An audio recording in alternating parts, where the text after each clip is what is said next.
Hello everyone, welcome back to Lakshya Marg. मेरा नाम है रौनक और आज हम लोग शुरू करने वाले हैं बिजनेस स्टडीज का एक बिल्कुल नया चैप्टर जिसका नाम है इंटरनल ट्रेड। ये किसी बुक्स में चैप्टर नंबर 8 है, किन्हीं बुक्स में चैप्टर नंबर 9। ओके, सो इसके पहले अगर हमारे पिछले आप लोगों ने लेक्चर्स नहीं देखे, पिछले सीरीजेस नहीं देखे, आप उनको जाइए, उन्हें कंप्लीट कीजिए, फिर आइए इससे हम लोग फिर एक नए सिरे से शुरू करते हैं। आइए तो स्टार्ट करते हैं अपने नए टॉपिक इंटरनल ट्रेड के साथ। Okay, so now first of all, what is trade? एक बहुत इंपॉर्टेंट टॉपिक, एक बहुत इंपॉर्टेंट डेफिनेशन। लोग अक्सर इसको इग्नोर कर देते हैं, मगर हमें ये याद रखना है, समझना है। So what is trade? Number one, trade अगर हम बात करें तो बिल्कुल सिंपल टर्म्स में आपको कहूं तो it is mayor buying and selling of goods. Mayor buying and selling of goods. देखो क्या लिखा है, trade activities include group of people, merchants, middleman और traders which the traders buy। oh my god, ये लगता है एडिटर के ये करने पड़ेंगे, ये लगता है ऑटो करेक्ट हो गया।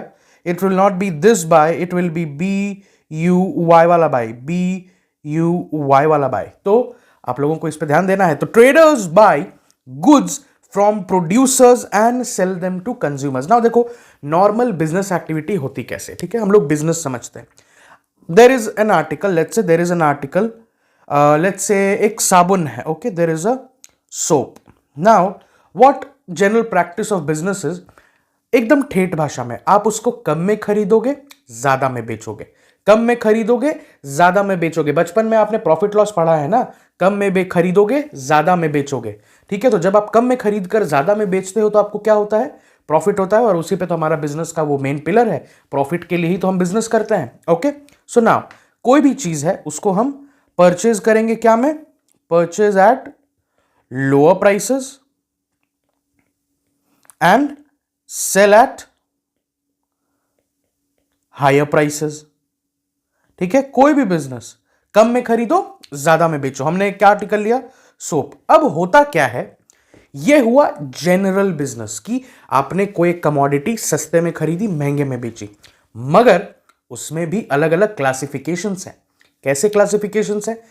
आप होलसेल ट्रेड में हो क्या, आप रिटेल ट्रेड में हो क्या, कहीं आप डीलर तो नहीं, कहीं आप एजेंट तो नहीं, क्या आप एक डायरेक्ट सेलिंग कॉन्सेप्ट के तहत तो ये काम नहीं कर रहे, एटसेट्रा एटसेट्रा। आई नो आप लोगों को अभी ये बात थोड़ी एब्सर्ड लग रही होगी क्योंकि हम लोगों ने इसके बारे में अभी डिस्कस नहीं किया है, मगर आइए बढ़ते हैं वीडियो में आगे, एक फ्लो चार्ट देखते हैं जिससे हमें ट्रेड और ट्रेड के क्लासिफिकेशंस अच्छे से समझ में आ जाएंगे। Okay, so now moving forward with the classification of trade. So देखिए भाई, सबसे पहली बात, ट्रेड जो है ना वो दो सेगमेंट्स में मेजरली बटा हुआ है। एक तो इंटरनल ट्रेड और दूसरा एक्सटर्नल ट्रेड। अब इंटरनल ट्रेड क्या होता है? सिंपली बोलूं, with in the boundaries of the country. इसको लिख लूं क्या फिर से? With in the boundaries of the country. आप लोग भी इसको अपने नोटबुक्स में या कहीं लिख लो, within the boundaries of the country. And external trade मतलब obviously it's the opposite, outside the boundaries या outside the limits of the country,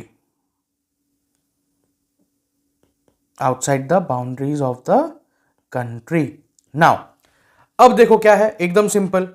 internal trade क्योंकि सॉरी, इंटरनल ट्रेड क्योंकि अपने बाउंड्री लिमिट्स के अंदर किया जाता है, ये बेसिकली दो तरीके का होता है।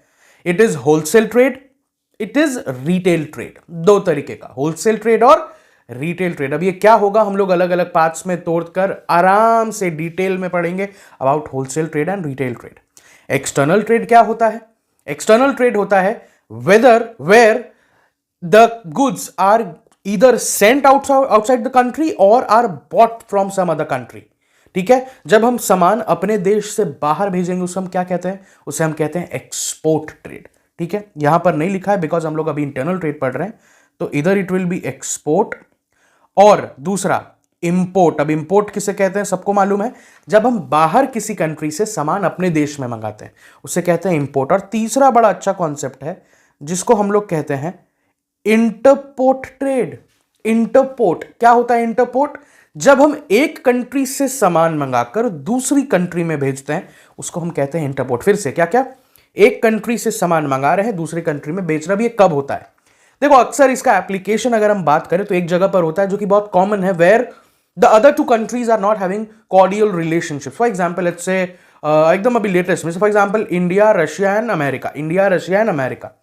नाउ रशिया अमेरिका में ऐसा है कि कुछ उनका कट्टिस है जिसके वजह से वो लोग आपस में बात नहीं करते, मगर कुछ ऐसी कमोडिटीज हैं जो उन दोनों को आपस में ट्रेड करनी है, तो they will find a common partner. India से बात हुई, अब पुतिन भाई साहब ने मोदी जी को कॉल लगाया कि भैया हमें तो वहाँ एक प्रोडक्ट है, वो product let's say we'll take a product oil, कि हमें अमेरिका से एक ऑयल का प्रोडक्ट है, वो ऑयल हमें मंगाना है, but we'll not directly buy from America, हम ऐसा नहीं कर सकते. So would you help us? तो मोदी जी भी कहेंगे भाई, तो गुज्जू भाई वो कहेंगे बिल्कुल, बट थोड़ा पैसा तो हमें भी लगेगा. देन पुतिन से okay no problem, but what's your शर्त? शर्त ये है, लेट्स से हमें 3 रुपए प्रति लीटर अमेरिका से ऑयल मिल रहा है. I will make sure that oil is given to you, but I will send you in 5 rupees per litre और at a cost of 5 rupees per litre. 3 में मंगाए, 5 में बेचे, कितना का प्रॉफिट हो गया पर लीटर? 2 रुपए प्रति लीटर. ठीक है, we are just taking an example to make you understand that what can be a scenario और example of a interport trade. Okay, so हमें यह भी क्लियर है कि इंपोर्ट एक्सपोर्ट और इंटरपोर्ट होता क्या है. इससे भी हम लोग आगे एक्सटर्नल ट्रेड के जब करेंगे लेक्चर्स तो उसमें डिटेल में पढ़ेंगे. ओके, बट नाउ अभी तक होलसेल और रिटेल. अब हम लोग बात करते हैं थोड़ा थोड़ा होलसेल और रिटेल ट्रेड के बारे में. होलसेल ट्रेड उस तरीके का ट्रेड है जहां पर चीजें बल्क में खरीदी जाती हैं और बल्क में बेची जाती हैं. फिर से एक बार, बल्क में खरीदी जाती है, बल्क में बेची जाती हैं. रिटेल ट्रेड क्या होता है? जहां पर चीजें बल्क में खरीदी तो जाती हैं मगर उस अकॉर्डिंगली बल्क में बेची नहीं जाती.